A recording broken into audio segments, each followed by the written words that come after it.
મચ્છુ નદીમાં બે યુવાન ડૂબ્યાની આશંકા સેવાઈ રહી છે। શુક્રવારે બે યુવકો મચ્છુ નદીમાં છલાંગ લગાવી હતી। 14 કલાક બાદ પણ બંને યુવકો હજુ લાપતા છે। તરવૈયા અને ફાયરની ટીમે બંનેની શોધખોળ હાથ ધરી છે।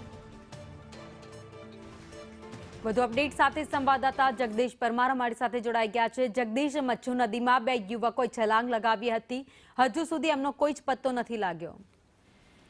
ચોક્કસથી ભાવિની જે પ્રકારે વાત કરવામાં આવે તો મોરબી મચ્છુ નદીનો જે પુલ છે તે પુલ ઉપરથી ગતકાલે બે યુવાનો છલાંગ લગાવી હોવાના સમાચાર મળ્યા હતા અને ત્યારબાદ સ્થાનિક તરવૈયા તેમજ મોરબી ફાયરની ટીમ પણ ત્યાં પહોંચી હતી અને લગભગ 22 કલાક જેટલો સમય વીતી ચૂક્યો છે પણ હજી સુધી આ બંને યુવાનોનો પત્તો લાગ્યો નથી। બંને યુવાનોની વાત કરીએ તો ફાયર વિભાગ દ્વારા જે જાણકારી આપવામાં આવી છે તે મુજબ હર્ષદ બળદેવભાઈ પારધી જેની ઉંમર વર્ષ છે 20 અને અનિલ કનુભાઈ ભંખોડિયા જેની ઉંમર વર્ષ છે 27।